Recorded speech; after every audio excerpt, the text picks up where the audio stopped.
Listen, you've been doing product research wrong this entire time, but it's okay. I'm gonna show you guys what mistakes you're making and how you can fix them. Yo, what's going on guys? Welcome to today's video. My name is Kevin Pak. I'm a multiple six-figure Amazon seller, and on this channel, we talk things about entrepreneurship, selling on Amazon, and all that good stuff. And as we talked about in the beginning, I'm gonna tell you guys some mistakes that you've been making and a different mindset towards product research, because we know product research is probably one of the most crucial aspects of doing an Amazon FBA business. So we're gonna hop into my computer and we're gonna get straight into it. And before, of course, I'm gonna show you guys my sales so you guys know I'm a real Amazon seller. All right, let me get you guys that full update real quick. Boom, there you go, right there. So that's about $600 for the day so far, and it's a little bit in the afternoon. And of course, I have links down below that you guys can basically take advantage of. I have a free Amazon FBA training guide. I also have my mentorship program if you really want some one-on-one help, and then links to all the software programs that I use like Helium 10 and Feedback Wiz and etc. So discounts down below, free things, and also personal mentorship down below. So check that all out. And let's go to the computer.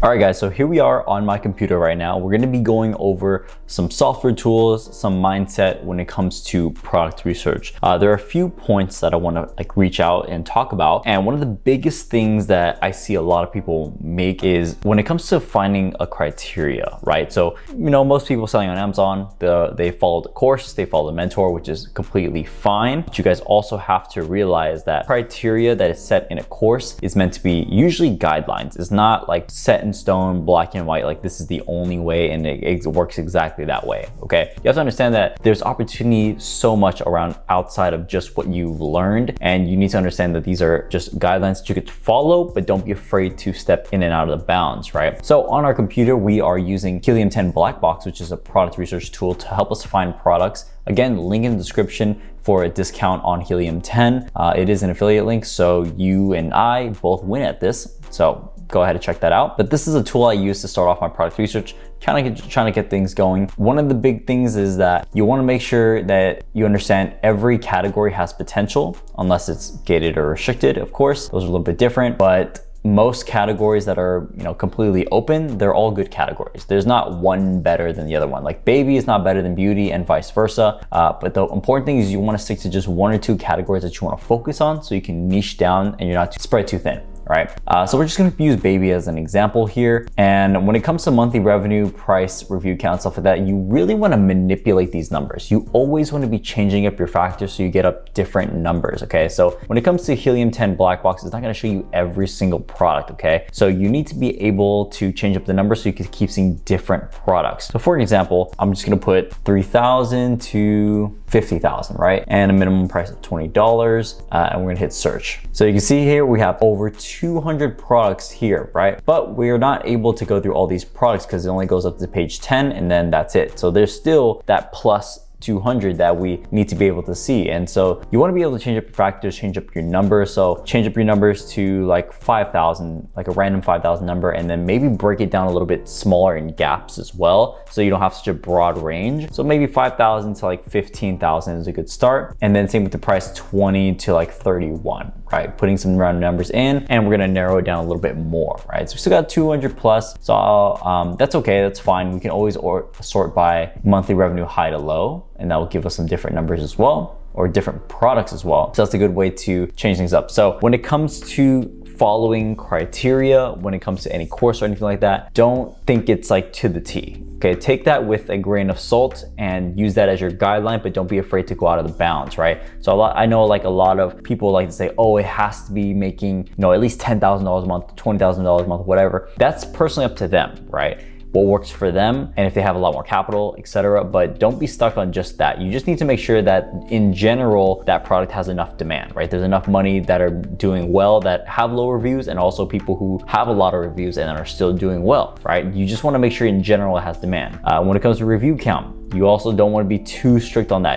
It's like give or take, you know. It doesn't have to be like top 5 out of top 10 have, you know, less than 50 reviews or whatever. You can manipulate those a little bit. Maybe it's only 4, maybe it's 6, maybe it's, you know, it's up to 200, right? You want to manipulate those, but you want to be very understanding about like where is that line of like what is a high review, right? Because low competition, we want to look for people who have low reviews with good sales, right? Making a certain amount that we would want. You want to make sure that there's enough people like that, and not just one person doing well, but multiple people doing well with low reviews. And low reviews meaning somewhere in like the 200s that's attainable in a shorter amount of time. Like 200 reviews is obtainable in a shorter amount of time, in a few months and stuff like that. So like that gives you an idea that, okay, there's new people entering the market. There hasn't been people here for a very long time have been doing this really well. So like they have like 700, 800 reviews. They've been doing this for a while.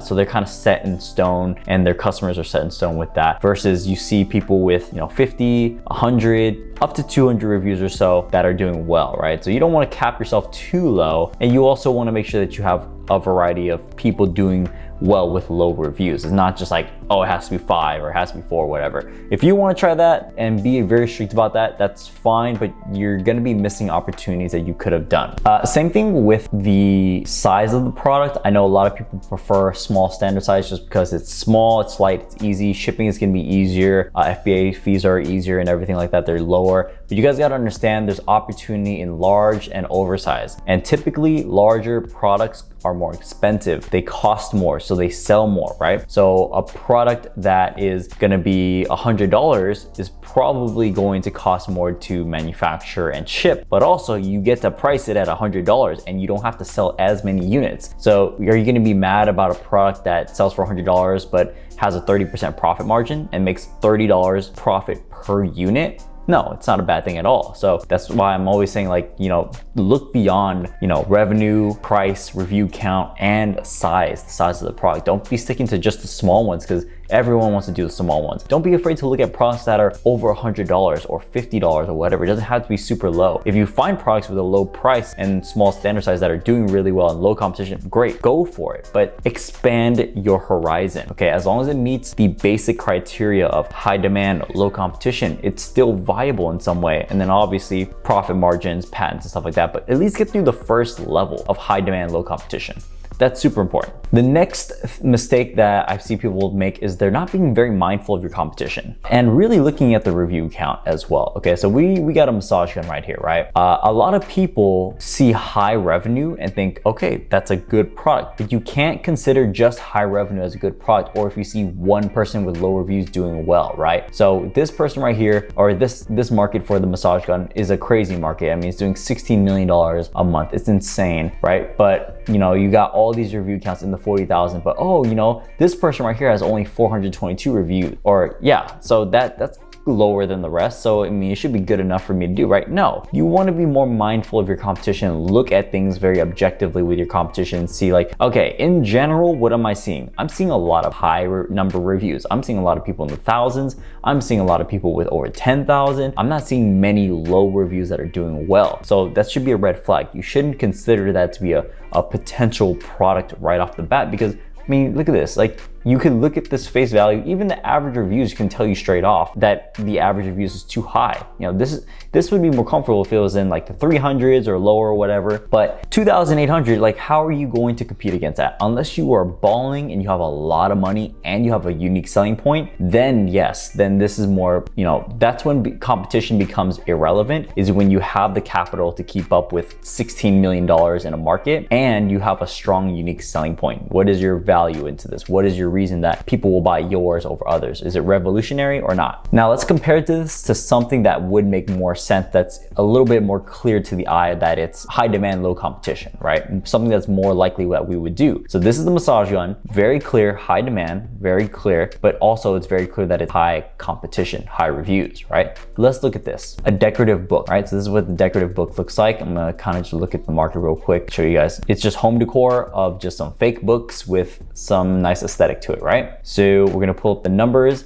again, Helium 10, link in the description for the discount. This is what I use for basically all my product research for the Chrome extension and also Black Box as well, and help analyze the numbers. I use Helium 10, so link in the description for that. But check this out. So we look at this product, you know, these are all basically the same type of product. The total revenue is definitely not as high, so it doesn't take much money to keep up with everything. But look at this. This is the top 10 people right here. 20,000, 14,000, 10,000, 9,000, 8,000. For me personally, as long as the product is making over $4,000 or $5,000 a month, I'm cool with that. Okay, that's like on the low end, and I see that it has the potential to make $20,000 a month. I'm okay with that. You know, because I know that I want to build a portfolio of products. I don't want to just have one home run product. I want to build a lot of single products, a lot of products doing 3,000, 4,000, 5,000. And then if it grows higher, great, right? But I know that, I know what I want. And you have to know what you want as well. If you really want that one winner, or you want to build a portfolio of products. And so you know what your range is, you know what you're comfortable with. And so here, I know that this is high demand. Like everyone's doing well in the range of revenue that I want, which is good, which is for me personally, at least 4,000 or 5,000. Right? And then look at the review count. This is like objectively very clear that is much lower reviews. Look at this competition. We got 33, 19, 22, 75, 146. 146 reviews. You can get that in like a couple months and they're making 26,000. 33 reviews, 19 reviews already making almost $10,000 a month. This is exactly what I'm talking about. This is more of what you want to be seeing rather than this. 47,000 reviews, 819 reviews, 1,016. Like, you need to be more clear about where your boundary is about this, right? So you guys got to be more considerate of that and be checking the reviews. Now, speaking on to my next point of reviews and kind of differentiating your products and everything like that, read both positive and negative reviews. So when you look into a product, you want to consider the good things about the product so you can keep it in the product, and also the bad things about the product so you know what to improve upon. And personally, I like to look at competitors with high, medium, and low competition, low reviews. So I'll pick somebody like this who has 1,000 reviews, and then I'll pick somebody else who has like maybe 400 or 500 reviews, and I'll pick another person who has maybe 100 reviews. And I kind of want to see what feedback I'm getting out of it. I want to read the positive reviews and the negative reviews. Okay, so consider both because they're both important, because you want to know what's working, keep it in there, and what's not working, improve it. And that's it, right? So that is really it. Those are the major ways that you're doing product research wrong that you want to consider. Again, this is like a mindset thing. It's a different game. You want to just overall, don't be so strict about what the criteria is. Don't be afraid to go out of the bounds. Just always go back to the basics of understanding that a good product is in high demand and low competition. And that's really it, okay? So I hope this was really, really helpful. Again, a lot of helpful links down below for a free Amazon FBA guide, my personal mentorship, and also links to Helium 10 for a discount. So that is going to be it. Hopefully this was very, very helpful. Leave your comments down below, like, subscribe, comment, all that good stuff. I will see you guys in the next video. As always, go make that money and take care. Peace.